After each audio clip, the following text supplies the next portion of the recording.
Today's civilization is officially the pinnacle of development. Anything that deviates from this narrative is dismissed as a conspiracy theory, or in expert circles simply as absurd. Artifacts that do not fit into the given timeline are trivialized, locked away, or simply ignored. Everything follows the predetermined path. Countless archaeological excavation sites and sites of discovery are closed to the general public or made inaccessible. It is hardly possible for a private researcher to examine the extensive cave systems that are everywhere. Most of the entrances have been filled in, walled up, and made unrecognizable. No entry. The hurdles for archaeological excavations are already very high for someone who belongs to the academic and thus conditioned guild. But for private researchers, excavations are almost impossible. Bureaucracy usually nips such projects in the bud. The authorities of all countries zealously watch over excavation licenses, archaeology tourism, and the trade in antiquities. A billion-dollar business. Historical research and archaeology are closely intertwined and can no longer do without each other, since archaeological finds are often classified on the basis of documents and records, and conversely, writings in stone or clay provide clues for historians. One example is mentioned here. Dendrochronology, the dating of objects based on tree rings, uses wood found in old buildings. Of course, no two trees are the same and the annual rings are not always perfectly circular. Nevertheless, researchers have found similar patterns in consecutive rings over centuries. The inner tree rings of a younger tree match the outer tree rings of an older tree in an uninterrupted sequence. Coincidentally, a suitable tree was always found. In order to carry out an alleged chronology of the oak's tree rings, the mainstream claims to have oak wood from the present day all the way back to 546 BC, with patterns that match. Over 2,500 years of tree rings? Really? It is up to the audience to judge whether they find this plausible or just absurd. If the construction period of one of these old buildings is mentioned in some document, then it is assumed that the timbers date from the same period. If a similar pattern is found in another piece of wood from a different house, then this also dates from the same period. The other finds in the same layer of earth are also dated according to such tree rings, and one simply hopes that they belong to the same time. However, if the document is falsified, it would be quite easy to assign a find to a different century or even millennium and at the same time change the purpose or meaning of one or more structures. The inadequacies of other methods for dating old finds will not be discussed further here. Criticism of archaeology has existed since the beginning of this theoretical scientific discipline. It is theoretical because the conclusions and results of investigations cannot be proven or reproduced. Something is excavated, and then an attempt is made to classify the find according to the existing chronology and the prevailing guidelines. Archaeology is based on assumptions and ultimately on consensus.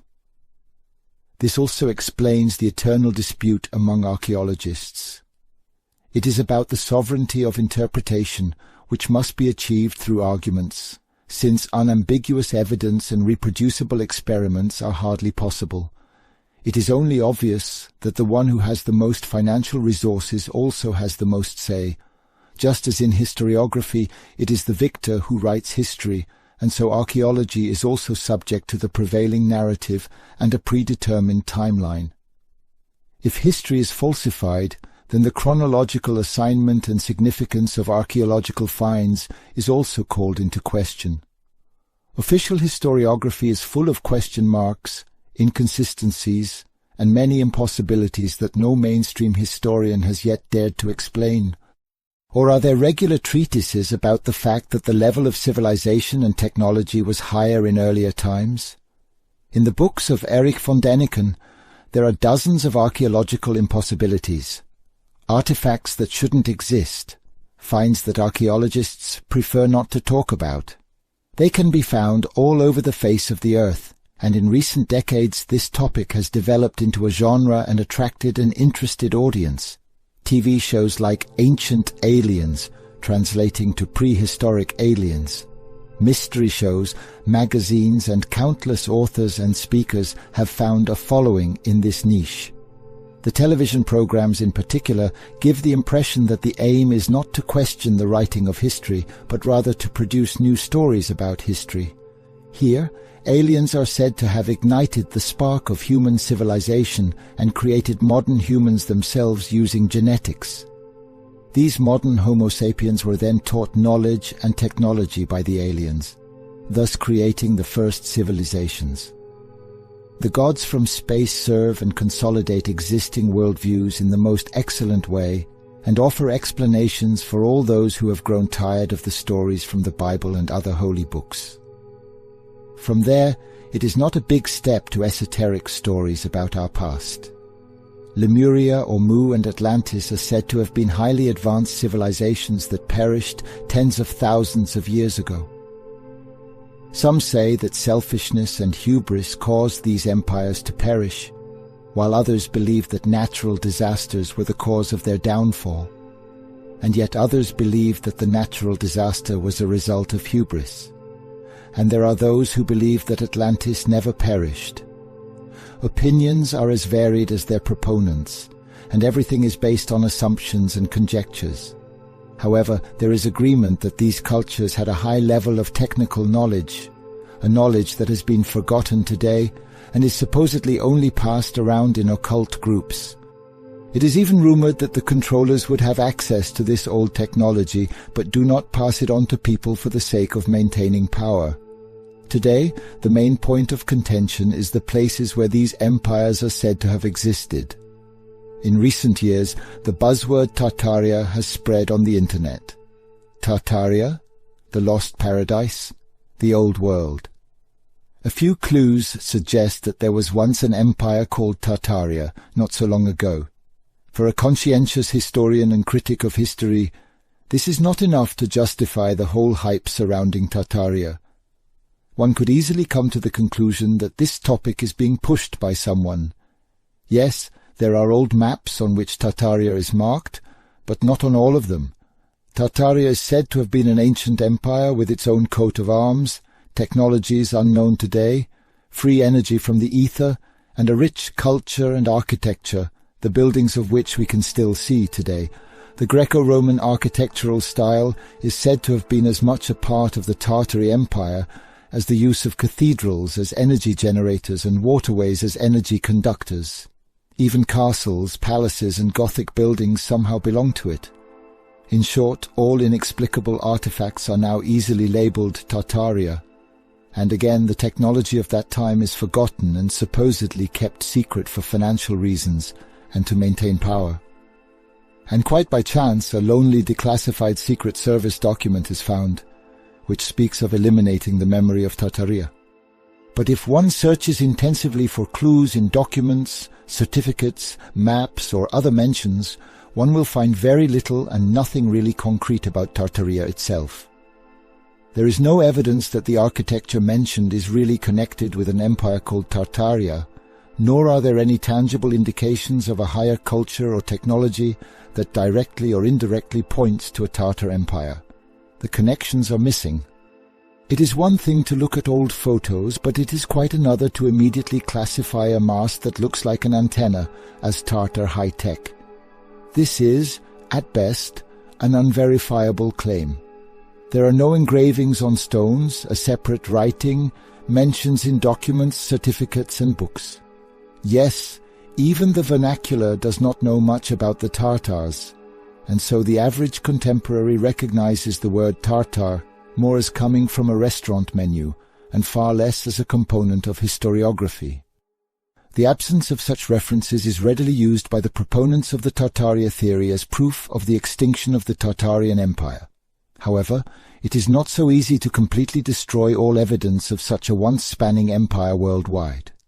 And none of the established critics of the chronology of the last few centuries has ever paid much attention to Tartaria, if at all. Not even at a time when there should have been much more evidence or clues, history is falsified and Tataria may or may not have existed. But in all the enthusiasm, one should not leave the ground of reality and facts, and build on the work of the historical critics of earlier generations.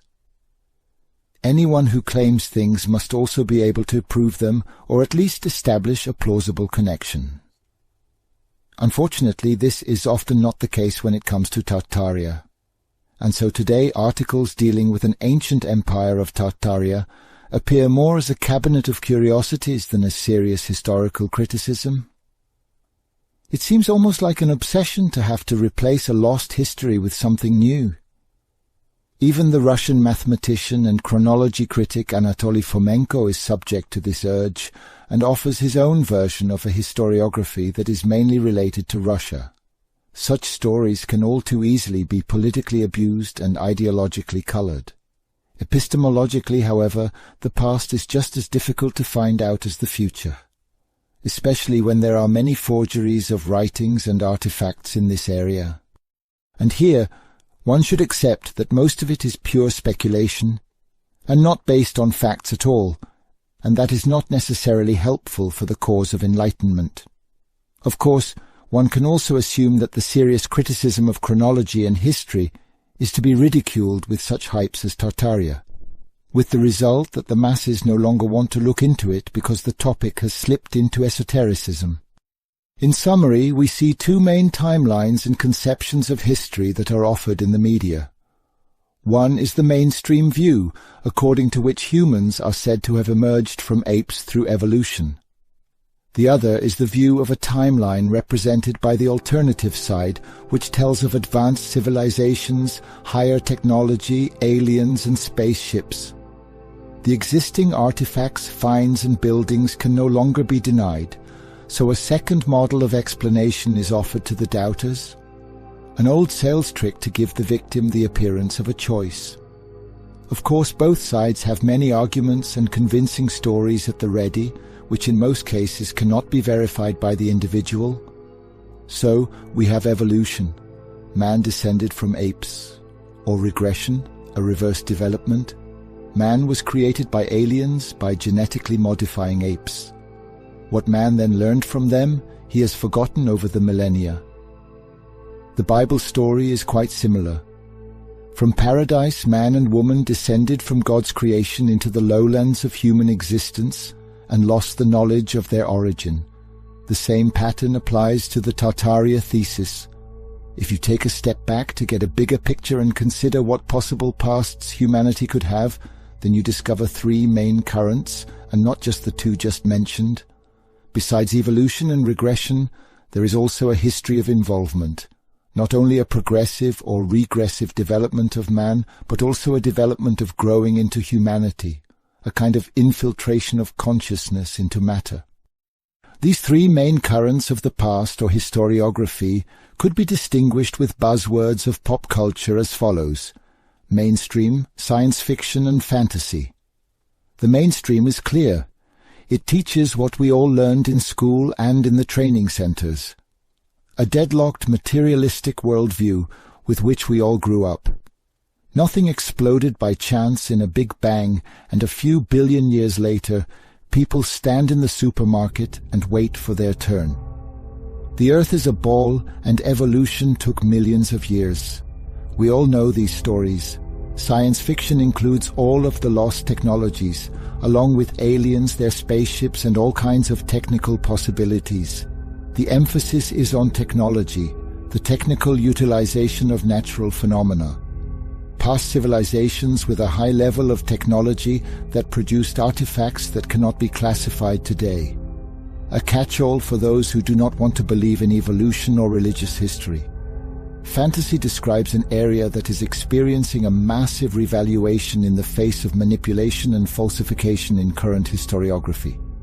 If official history is falsified and alternative history is highly dubious, then we might as well have come from a different world, a world that we all know and yet do not attach much importance to. The world of myths and legends. This is the world of magic, of wizards, of forest spirits and talking animals and trees.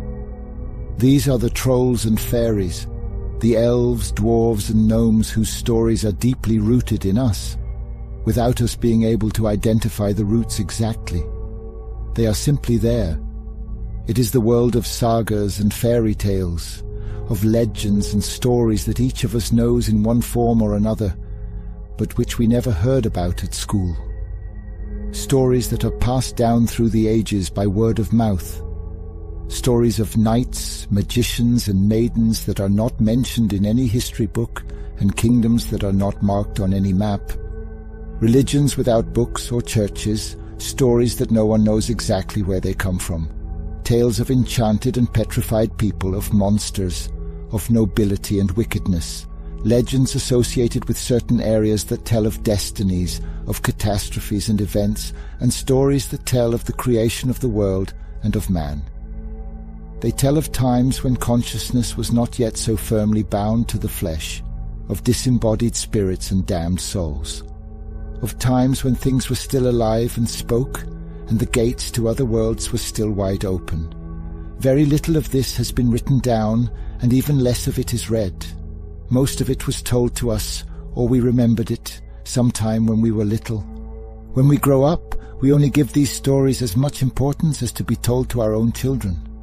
Well-known historians and chronology critics assume that exact dates that lie more than 300 years in the past are completely unreliable. Voltaire, Hardouin, Pape-Broc, and modern representatives such as Wilhelm Kammeyer, Christoph Pfister or Uwe Topper assume that a large part, if not all, of the old records and documents are forgeries, in order to create a fictitious history and a chronology of several thousand years. The originators of these forgeries are cloisters and scriptoriums under Catholic dictate. This large-scale forgery campaign influenced not only historiography, but also many other areas of science. Therefore, archaeologists have to calculate in millennia, anthropologists in hundreds of thousands, geologists in millions, and astrophysicists in billions of years. The old maps also belong to the mentioned certificates and documents. These are, as we know today, mostly drawn in the Mercator projection and therefore wrong in terms of the size and shape of the continents. The Peters projection, for example, is more likely to correspond to the true size ratios. Some of these maps are said to have survived for 500 years without damage to the present. It almost seems as if only the navigators of the Western Latin world worked with maps, because maps by other navigators and in other languages, such as Chinese or Russian, that are older than about 300 years are rare or impossible to find. And this despite the fact that Tartaria is said to have existed in the territory of Russia and China and even North America. All existing maps should be viewed with caution, because they convey the image of a client and not necessarily the real conditions. Even such whimsical maps as that of the Turkish admiral Piri Reis may be questioned. The map, supposedly created in 1513, was only found in 1929, undamaged. Purely coincidentally, of course, after the then President of Turkey, Mustafa Kemal Atatürk, had ordered an inventory of the Ottoman Palace Library. Piri Reis, a rediscovered famous Turkish admiral, a national hero. Just the right thing to rebuild the Ottoman soul, which had been broken at the time. At about the same time that the Piri Reis map was found in Turkey, a new movement was emerging elsewhere. The belief in technology and science was increasingly being carried into the population by the automobile, monstrous ships like the Titanic, and the beginnings of aviation. This gave rise to the technocratic movement. This was initially a social movement that began in the United States during the 1920s and 1930s. Instead of politicians, technicians and experts as the ruling class, were to ensure sufficient welfare based on scientific methods and the widespread use of technology. The technocrats gained their greatest popularity in the early days of the Great Depression in the early 1930s in the United States, when the population had lost confidence in politicians. The American Howard Scott launched the Technical Alliance in the winter of 1918-1919, and in the mid-1930s founded Technocracy Incorporated, which still exists today. The ideas of the technocrats were largely influenced by the science fiction authors of the time, whose books described the technology-based ideas and solutions. While the technocrats were still fiercely opposed in their early days, the ideas have since been adopted by governments and tech companies, and today they are so far along that they can make their own ideas of a technocracy come true, which serves more to maintain power and control than to improve human living conditions. The aspect of welfare is only a slightly transparent front for the masses. Even the esoteric or enlightenment scene is not exempt from this. The documentary Zeitgeist, for example, glorifies technocracy and supports the utopian vision of the future presented there, with its sophisticated technology and cities that no one never ever has to leave again. A precursor to the 15-minute cities being propagated today. Today, technology is being hyped as the solution to all problems. Organizational and surveillance technology is being installed everywhere, and the technology for population control and reduction is no longer in its infancy. The world is now controlled by technocrats. Only with the help of technology can a few rule over many. In view of the triumph of the technocrats, it is therefore not surprising that ideas of technologically superior cultures of the past are being promoted. Just as the ancient civilizations, supposedly influenced by extraterrestrial technology, were able to move 800 tons of stone blocks, so too is the idea of a Tartar empire peppered with technocratic and even communist approaches. A comprehensive culture with a similar architectural style, an empire that encompassed almost the entire world, the same laws, and an empire in which energy and technology were available to everyone. Allegedly. A world without poverty and suffering, just bubbling over with interpersonal relationships. So it is rumored. An ancient world full of beauty and harmony, it seems. And many people long for a time of magnificent buildings, statues and curious inventions. Tataria has become an ideal vessel for many to project their own desires for a better past into. But Tataria is also very similar to what is being aimed at today with a major reset. A unified culture, technology everywhere, and a global government. It is all too easy to combine such an idea of a bygone old world with the idea of a new future world and misuse it politically. If one walks across the earth with open eyes, one will find different architectural styles, and one can distinguish between old ruins, new ruins and buildings that still exist, and there are huge stone blocks that nobody knows what they were used for. Some of these ruins are inexplicable, and the same goes for some of the buildings that still exist. If one disregards the familiar chronology and looks at these buildings and ruins and estimate for oneself when and in what order they were built, one will easily get a different picture. If, for example, one compares the Colosseum in Rome with a castle, the castle appears to be much older. It also gives the impression that the entire Gothic era took place before the Greco-Roman style. If one looks at the building materials, the Gothic buildings seem to have been weathered more, and to have been standing there longer than those of the supposedly older ancient Roman period. The so-called Greco-Roman architectural style is still used today, and countless buildings are occupied by authorities and government organizations, as if Rome had never fallen. The Gothic style, on the other hand, is no longer in use. Castles are no longer being built at all. One can also confidently doubt whether a building like Cologne Cathedral would even be feasible with today's technical possibilities. Roughly speaking, we can distinguish between two epochs here. An ancient pre-Roman period of castles, palaces and Gothic buildings, and a present-day Roman period. Two epochs separated by a worldwide cataclysm that brought an end to the age of castles. All Greco-Roman buildings apparently date from a later period and therefore also reflect a materialistic worldview expressed in columns, statues and architectural pomp. But even here, a creeping decline in technology, culture and values over the last 300 years can be seen. So it could well be that our written and falsified history only covers about 400 to 600 years, that is, from a great cataclysm before that time, which had an impact on the physical and mental state of people, and possibly also on the laws of nature.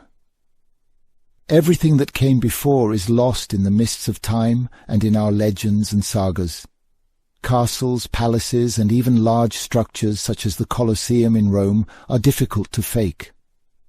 It is much easier to date the construction period and create fake documents that tell a story about the respective building. The brick and Roman concrete were never forgotten, as official historiography would have us believe. The brick was used for supposedly ancient Roman buildings and is still used today. In a chronologically direct line, everything else is highly illogical, and with brick comes technology, materialism, and the arbitrariness and reproducibility of buildings. Admittedly, there may have been an event like a worldwide mud flood, one of these cyclical catastrophes, but it is highly unlikely that this represents the great all-changing cataclysm. This happened earlier and apparently also had metaphysical effects, because all the sagas and legends that circulate among different peoples seem to refer to the time before this great cataclysm. A time of castles, magicians, and strange creatures, a world of magic, mysterious natural forces full of incredible stories, a past from which our legends have arisen and which lives on in the vernacular regardless of academic efforts, new insights, and media history lessons. Under enormous media pressure, this world of legends is manipulated and given images as a computer game, as a heroic epic in the cinema, or as a comedy on television. It is no coincidence that figures such as Odin and Thor, Merlin and King Arthur, or Beowulf and Grendel have found their way into the world of cinema. And it is no coincidence that people try to dismiss these figures and stories as pure fantasy. Tartaria was not the old world. Tartaria is rather the expression of a victory over the old world, an expression of materialism, symbols of victory that can be seen in art and architecture. Tartaria is much more the new world after the cataclysm, a world that itself soon headed for destruction. The real old world must be the world from which the stories and legends of nations originate. A world of spells, oaths, promises and vows, of magic and the control of natural forces. Even spells and magic that function on the basis of natural laws must be based on constants. Be these magnetic fields of any kind or other available energies. If a worldwide cataclysm causes changes to the Earth's magnetic field, to the orbit of the Sun and the Moon, then these constants can also be changed and thus also end an era of sorcery and magic. An era in which the powers of the mind were known and also used in general, and in which technology played a subordinate role. That something must have happened to the Sun, and the Moon is indicated by various anomalies, such as a fluctuating orbit of the Sun and a desynchronized orbit between the Sun and the Moon. Everything points to a change in the speed of the Sun, so that it no longer runs synchronously with the Moon, and runs faster for 1 month of the year. The yin and yang symbol is ideally suited, and of course quite coincidentally, to show how the Sun and Moon orbit synchronously over a flat plane, with a full moon every night of the year. The Bible speaks of a light for the day and a light for the night. There is no mention of new or full moons in Genesis. It seems as if the catastrophe has not been overcome to this day.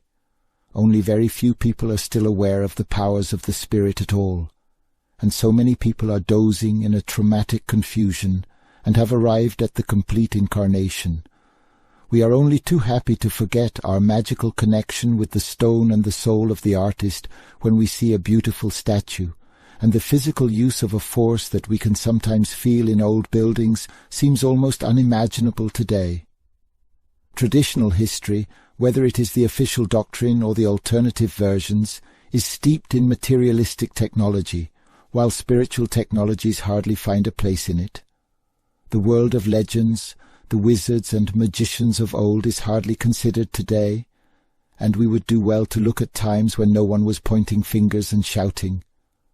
our past is different from what they tell us, but it could very well be different from what we think. It is likely that we will find more truth about our history and origins in our sagas and stories than in all the universities and questionable old writings. These sagas and legends, albeit modified by oral tradition, have been manipulated the least by the authorities. Even the esoteric claims are not beyond doubt, because many of these stories about Atlantis and ancient advanced civilizations first appeared a little over 100 years ago, when the first great wave of esotericism took hold of many people, at the same time as science fiction was emerging. And even Plato's Atlantis narrative can be doubted, because it seems that Plato is an artificial figure that appears several times in official history, produced in monastic scriptoriums. If people get asked, many find the use of technology helpful.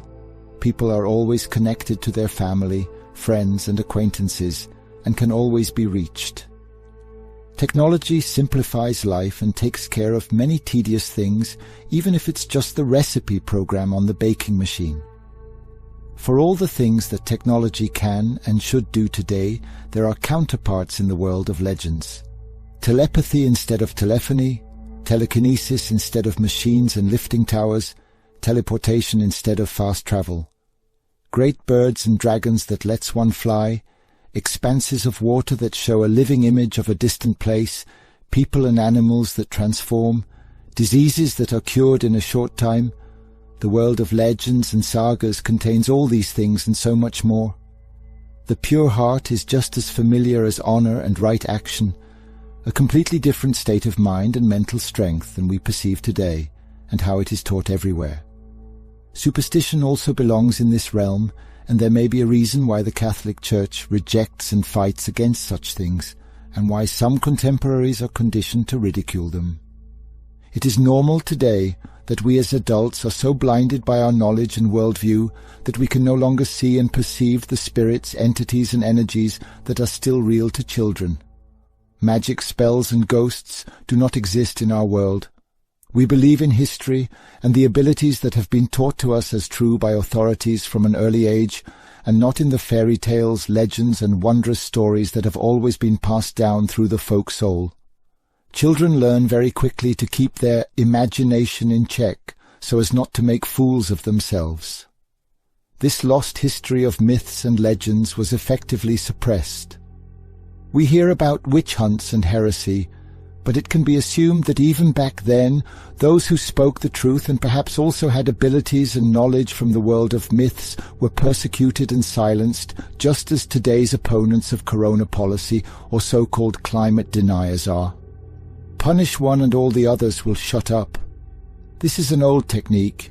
There are indications that the witch hunt, as we are told, never existed in this form, and there are also strong indications that telepathy, telekinesis, precognition, remote viewing and the like are not fantasies, but it turns out that every human being has such abilities. However, in most people this is buried under a mountain of lies and false views about the world and themselves. That would be one more reason for the controllers to lie to people in order to prevent them from remembering their past and their abilities. Remembering our history, our ancestors, helps us to shape our own future, and this memory has become a bone of contention. Today, one is allowed to believe in a different history than that taught in the mainstream. There is plenty of choice, but these stories too are potentially manipulated and misused for one's own purposes. Just as the academic guild copies from each other, so it is with alternative researchers, and it is all too easy to make well-intentioned assertions that serve to obscure our origins just as much as the mainstream does. Even alternative researchers often use the Catholic Church's demonstrably falsified chronology and dating, or believe what NASA publishes just to support their theses or to sound scientific. A new truth does not always have to be presented as a revealed lie, no matter what.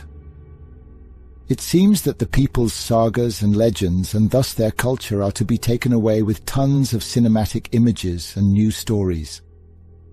It may well be that the entire academic historiography is pure fantasy, and that the sagas and legends contain traces of the real history of our past. These stories are the history of the people, and not the history of the universities, the media, and the authorities. There was an old world, but it could have been quite different from what many of us think.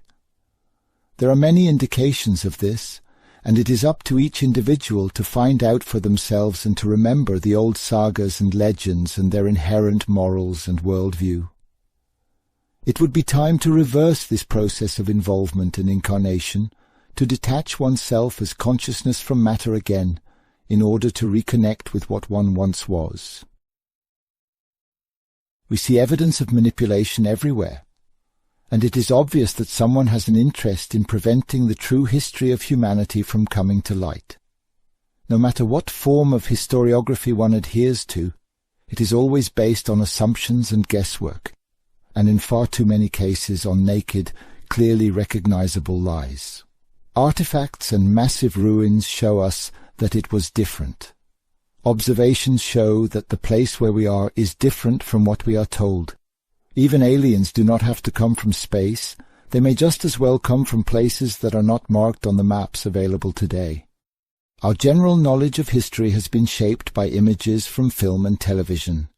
When we think of Romans, we see the characters as they were shown in a movie or documentary. The same applies to the ancient Persians and Greeks, Germanic tribes and Celts, to medieval knights, primitive Stone Age people, etc.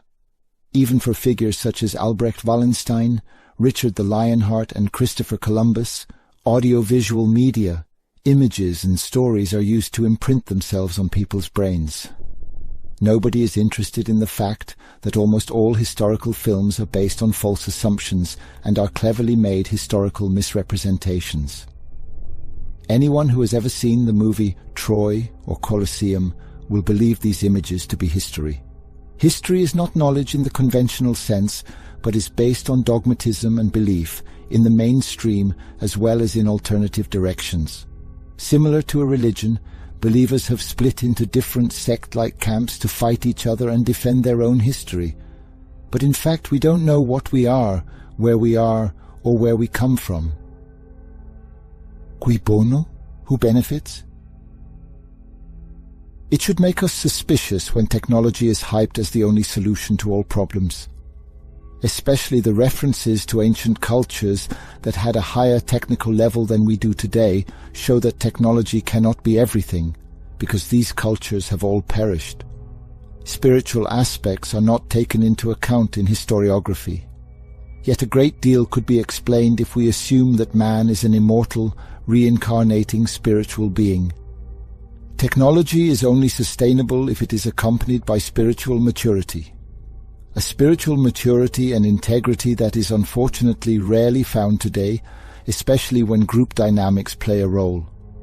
History does not repeat itself, but it rhymes, and so the spiritually alert person today is once again left alone and thrown back on themselves.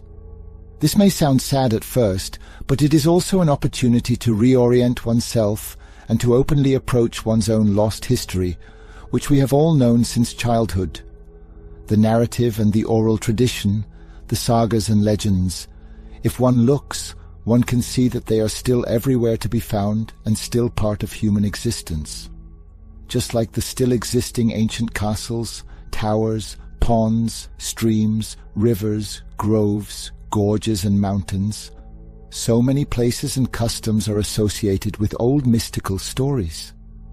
They are direct indications that man is far more than just a soulless programmable meatball, and that the mind or consciousness has played a far more important role than we are told from all other directions of historiography and science. Perhaps we first have to find out what we really are in order to understand our own history, and who knows, maybe one day we will be able to remember ourselves in prehistoric times and dispose of the whole lying, manipulative superstructure where it belongs, on the scrap heap of history.